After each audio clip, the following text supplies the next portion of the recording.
Starcraft 2 is often compared to chess, and that really got me thinking, how much truth is there to this comparison? Is Starcraft 2 really that much like chess? Because there are a lot of key differences. I'm VenomousStare, and this Zerg vs Protoss is going to be the backdrop for today's video. I'm the Protoss, Henry's is the Zerg, he's already being aggressive, but it's alright because I have a quick probe scout on the way. So this comparison is made all the time, especially for someone who doesn't really understand video games or strategy games or RTS, someone who is trying to really get it at their level and make them understand that there's a strategic element of back and forth and trying to destroy your opponent. A lot of people will say StarCraft 2 is like chess.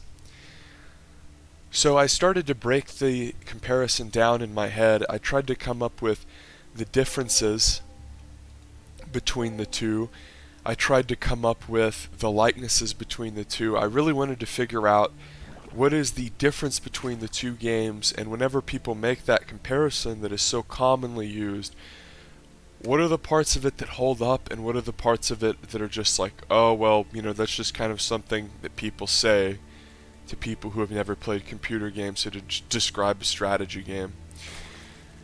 So the most important difference between StarCraft 2 and chess is the vision. Now this is a really good example of vision in StarCraft 2 and what a difference it makes.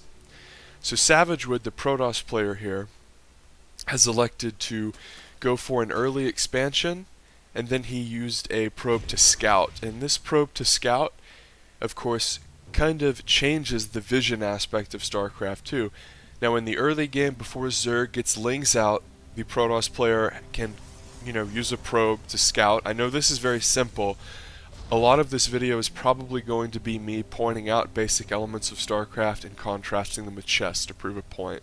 So I know a lot of people, weirdly, especially around like platinum level, really get gaudy and sort of angry whenever you point out basics in your game, even if it's your commentary about the game, even if it's necessary to make a point. So yes, I know some of this is going to be beginner information. I'm not belittling anyone, which is another thing that some people sort of think, which is weird. But so the vision aspect of StarCraft 2 is really important, because in chess you have complete vision of the board the whole time. You can literally see everything, but in this game Henry's doesn't see anything but the front of my base. Now the reason that I was talking about the probe so much is it is one of the only times in StarCraft where you can elect to get consistent vision. And what I mean by that is, if I try to run a probe in his base now, he's probably going to kill it with a Ling very easily. So Henry's is going for an aggressive drop here. And this is one of the key differences between StarCraft 2 and chess, is the vision difference. So I can't tell that he's doing this. I think that perhaps he's backed up and made an expansion. And this is Fog of War. This is the key difference that I want to start off talking about. Is this Fog of War is the difference between night and day. It is so important. And whenever you compare StarCraft 2 to chess, already there is a huge element that's different, because scouting is sort of not only the skill that becomes really important, but it sort of defines the game. Because right here, a moment like this, Savagewood has had a grand total of 2 seconds to account for the fact that there are banelings in my base. Now I have to spread all these workers out, or I take game-ending damage. In chess, something like this would never happen. The lack of expansion would be evident, and the Protoss player would know how to act. This would be like if the chess player did a super aggressive opening where they got all of the really important pieces out on the board early. I don't know enough about chess to like name the openers, like English opener or whatever, but I'm just trying to make the analogy fit. So aggressive opener, they exist in both games, Star 2 and chess, but in StarCraft, most importantly, aggressive openers, the main power of them is scouting them. And scouting, like I said, it's not something that you just do. It's not just a matter of doing this one thing, moving this one piece here. In the early game, you can probe scout, and that's pretty consistent, but as time marches on, the ability to get vision of your opponent becomes more difficult. You have to make things in this game. You have to choose the tools that you want. So let's watch what happens with the banelings. And this is the second point that I want to talk about, because we see a very clear example of vision here. Savage would, even though that he knew it was going to be aggressive, he didn't know the exact specific type of aggression that it was going to be. Therefore, he took damage. And this is, like I said, the huge difference between consistent vision and not consistent vision. In chess, yeah, you can get caught off guard by someone's strategy, but you can't get caught off guard by the piece's physical location on the map. Whereas in this game, the way that people choose to, I want to use the phrase, construct their pieces is very important. So Henry is continuing to be aggressive. And the fact that he's doing this means that he's delaying any sort of economy play. And a lot of people know this, and he's making more banes, and he's trying to queue up a bunch of run-bys to multiple spots. As a force field goes up there from Savage Wood. And some splits here. So the banes aren't going to do very much, but they are going to the natural, which is a really big deal. And this could be really bad. Savage Wood splits a little bit, and he's lost quite a few workers. So in StarCraft, the way that you construct your pieces is very, very important. What do I mean by that? In chess, everyone starts out with the same pieces: a king, a queen, 2 bishops, 2 knights, 2 rooks. In StarCraft, let's just say that you start off with like a king and a queen. And the build order or strategy that you do is the pieces that you end up constructing. So in this analogy, lings and banes, we could say maybe are like, I don't know, bishops and pawns. And you're essentially going for a strategy where you forego any sort of economy and you just make a bunch of bishops and pawns, and if your opponent knows what you're doing, it is significantly easier to beat.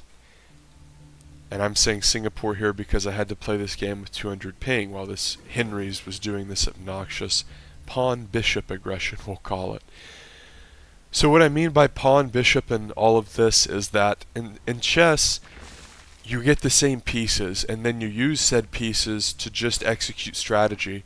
In StarCraft, the building of the pieces themselves is a huge part of the strategy, and really a defining factor. So whenever you move into mid and late game, oftentimes both players will have a plethora of pieces, not the exact same pieces, but they'll both have a good mix, just like a chess game, and each player has to figure out how they're going to make their pieces work the best to work against their opponent's pieces. So more banelings coming up here for Henry with lings. A Robo and a Twilight is out here for Savage Wood. But this would be like the equivalent of a Rook, I would say, the Mothership Core, because it is just so good defensively. And of course the analogy breaks down a lot with hard counters, because in chess there's not like that many hard counters, but force field on the ramp there really prevents the lings from running back up in the main and being truly obnoxious.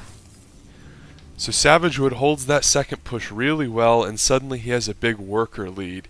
Even though Henry's has taken an expo, you're in this weird spot where if you delay your queen and your macro kind of gets sloppy and you're really focused on microing, your money can balloon. So even whenever you're being aggressive, you have to absolutely be making workers. Even if you're queuing up all those Bane run-ins, you have to hit 4 or whatever your hatch hotkey is and hit SD. So the mechanical aspect of StarCraft 2 is also worth noting. In chess, you know, if you have to take a long time to make a move, you know, within reason, like 30 seconds or something, you're not in a situation where it's not like you lose pieces when you wait to make a move. And what do I mean by that? I mean that if in a friendly game with not like a professional game with timers, but if I'm playing a friendly game and I have to take 30 seconds to a minute, maybe a minute and a half to make an important move, at 30 seconds I'm not just going to start losing pieces. They're not just going to start disappearing. And in StarCraft, if you don't macro, which is like the equivalent of sitting there and taking too long to do something, I suppose, which just doing what I like to call playing a MOBA game, focusing super hard on your attacking units and not doing anything else and letting your macros slip, that means that you have less units that you should. And in chess, that's not really a factor. If you need to take a little bit longer to make a move, that's okay. We're being reasonable here. I'm not talking about like a 20-minute move or some shit. But like in Starcraft, this guy spent, what, 60 seconds purely microing units? Even with a low economy, his money ballooned.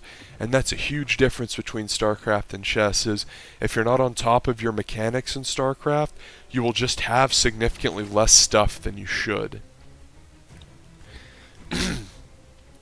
And jumping back to the vision thing, because I think it is the solely most important difference between Starcraft and chess, the fact that the vision isn't perfect means that if your opponent has less stuff than they should, it's not something that you just know. You kind of have, like this observer is a huge tool in the game to get vision, but there are definitely counters to it. Like if it flies anywhere close to the spore, the queens are going to pop it. Obviously an overseer is another thing that's pretty simple to make. Of course Henry's did a cheese build and is just now getting a lair, but look at this. I'm going to fly right into the spore, and there goes the observer. So obviously, you know, that was a little bit of a mistake because I saw the spore, but that's just a way of proving that you can make mistakes in StarCraft. It's not, you know, I am contrasting them.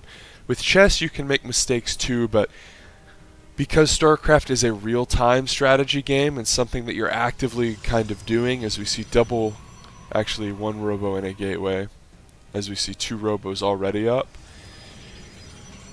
StarCraft is more imperfect. You can make mistakes in chess, but it's not going to be because you couldn't be quick enough. And that is a huge difference. It's real-time versus turn-based. Now, StarCraft 2 is definitely, in every sense of the word, a real-time strategy game, as a complete wall-off here was established to prevent against the Ling nonsense. A warp prism was out, of course. But it is real-time versus turn-based.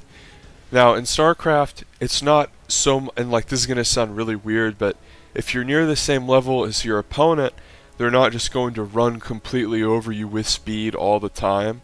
It's not like if you took away turns from chess and people were just trying to like go completely ham on the board at the same time. That just wouldn't work. Well, in StarCraft, what you can actually do is utilize your pieces or your units together in a really brilliant way, and that's almost like going for some sort of knockout blow in chess, where you're actually doing that. It's almost like you get to play 2 or 3 moves consecutively, as 2 robos are out here and 2 more robos are in the main, so 4 robo here for Savagewood.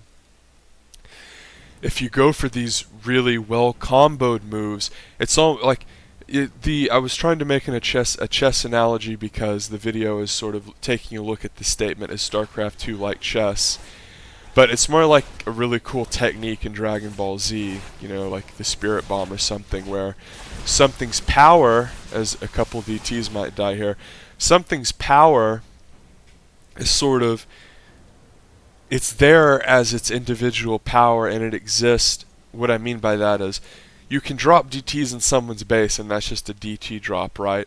But if you do this at the same time as a Zealot run by, at the same time as Phoenix harass, it suddenly becomes like a special move that your opponent is more hard pressed to hold off.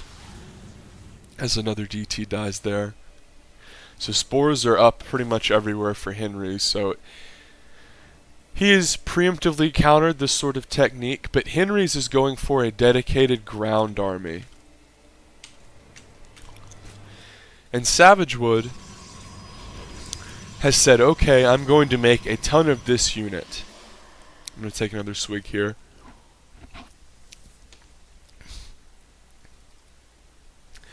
So whenever you think your opponent is going for a strategy or a unit composition, you can essentially hard counter it. And this is something that I know he's very controversial, but Combat X was really good at.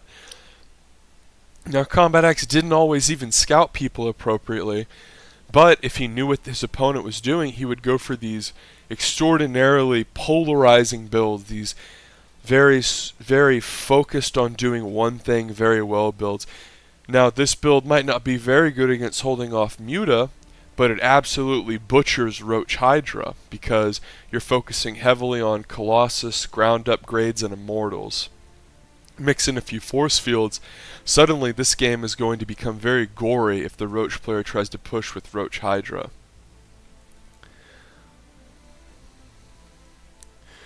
So because I'm electing to construct these units in a very polarizing way that is perhaps a little abnormal from your average game, this fits in the chess analogy too, because with the fog of war, Henry's is constructing his own pieces up.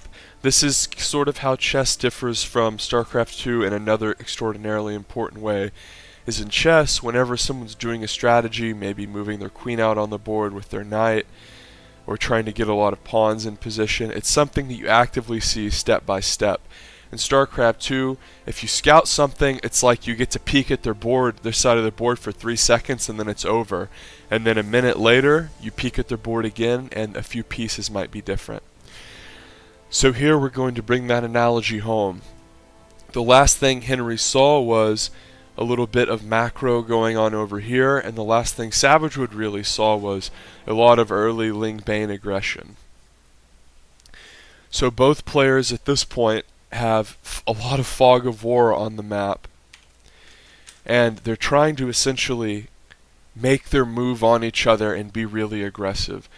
Now, StarCraft 2 is completely different from chess in the sense that even when things heat up in chess, you're still going back and forth one move by one move. And in StarCraft, whenever both players are macroing and powering up, it's sort of a move by move in the sense that they don't even see that it's move by move, but perhaps the first move is Zerg's going to get an expansion, and then Protoss is going to get an expansion. Okay, they both moved their first piece.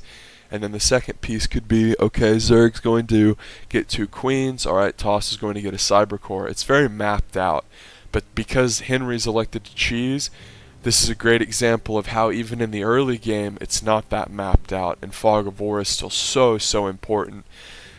Excuse me, scouting and vision is just extraordinarily important.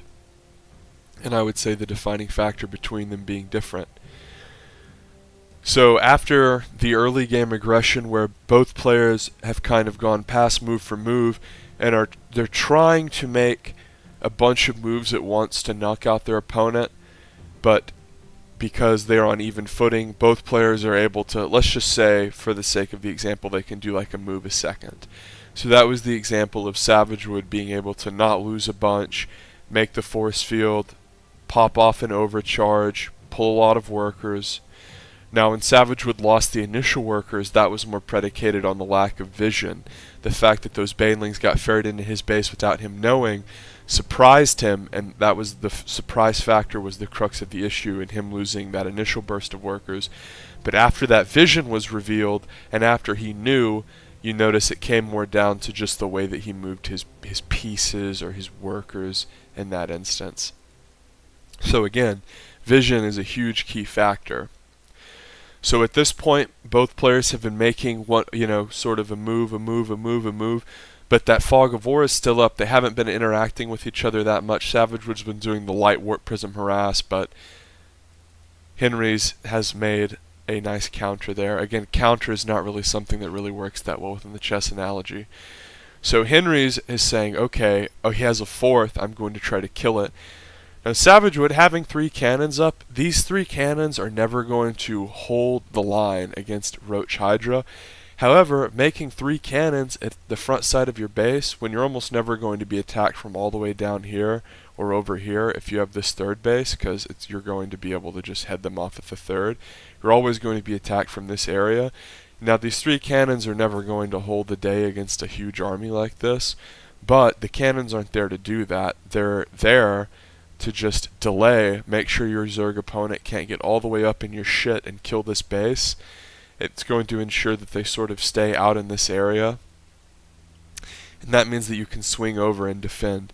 So let's look at Henry's. He goes, okay, a base, and he's just stutter stepping forward quickly, But of course, instead of being able to just run everything right up here and get like 3 volleys off and kill this, because of course Hydras shoot very quickly, he was having to run up as far as he could, attack, run up, attack. I mean, he was doing everything correctly, just normal stutter stepping.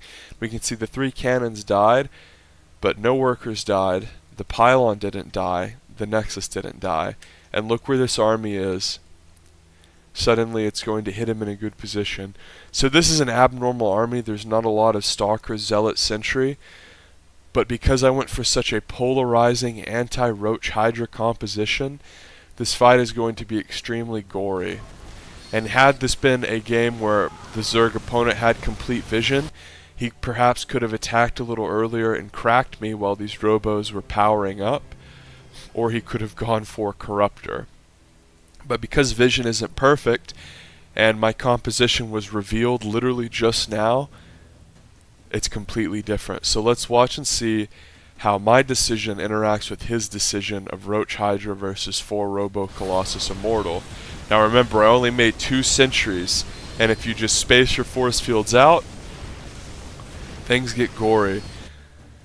So this is another example of doing it not necessarily these really complicated things to win, but doing a few specific techniques that end up becoming like a really crushing move from Dragon Ball Z that can kill a character or catch them off guard. So in this case, what is my series of moves? Now, I know a lot of people might think specific build order, tricks, or building placement is not really a move, but you need to erase that from your memory because StarCraft 2 is really a game about the little things. It doesn't just come down to micro. It doesn't come down to, and like, of course, if you think the game comes down to macro, you're almost completely right. But there are some things that you have to do micro-wise. But a lot of new players really think like, oh, I just need to be able to micro in this situation. But a lot of times it comes down to more than just micro and macro. The game is more than just spending your money well. A lot of times it comes down to a few cutesy things that if you line up back to back to back, you can just butcher someone. So let's just take a look at what it's going to be in this case. Because for so long, we've just been kind of powering. So let's note the things that I'm going to do to hold this attack and win the game. The aforementioned 3 cannons. These 3 cannons aren't going to win the day and save this base, but they are going to save this base in the sense that they're going to delay the push long enough for my main army to arrive. This warp prism still being out on the map by his main base in a position where it can do a warp in. Notice that it's not like back here where he's probably going to have a spore close.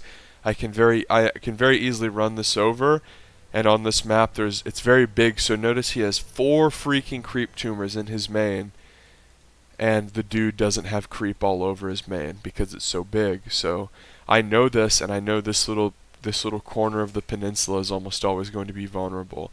But having this prism in position is another little factor. The other couple of factors are these 4 robos.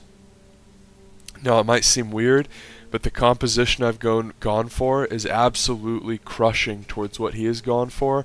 Had I just gone for a normal comp, things could have looked differently.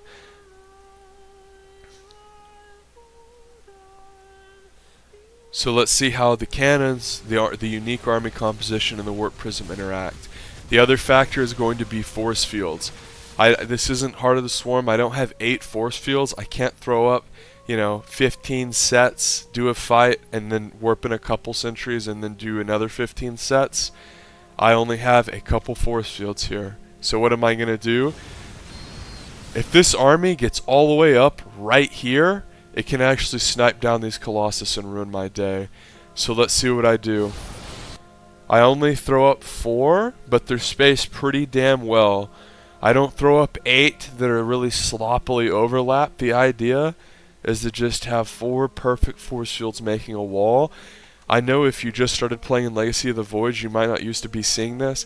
This is quintessential Wings of Liberty era StarCraft 2 Zerg versus Protoss. What do? If you have Colossi and Sentries, you just cut the army in half. The front of the army will just get butchered by laser beams. The back of the army will be derping out of range, unable to attack. And let's just watch it again for good measure. So he runs up here, the cannons delay him, and suddenly he's in a position off of creep where he's not going to be able to win the fight.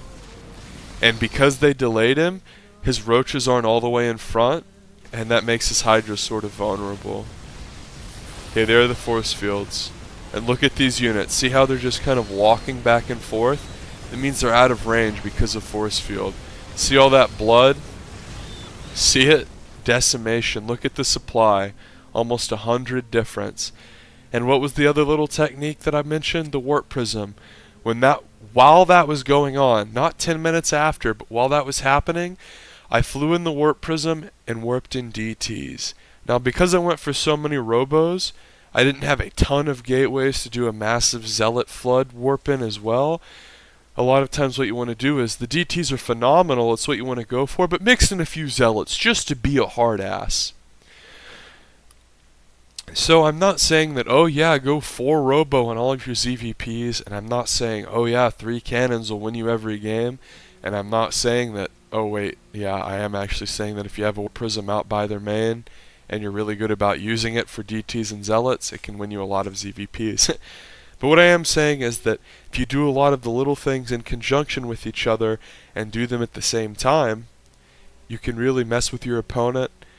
And StarCraft 2 is a little bit like chess in terms of strategy, but the difference between vision and sort of making your own piece composition instead of just getting stuck with the generic set of pieces makes it different. Have a good one, guys. It's been VenomousStare. Follow my stream, subscribe for more.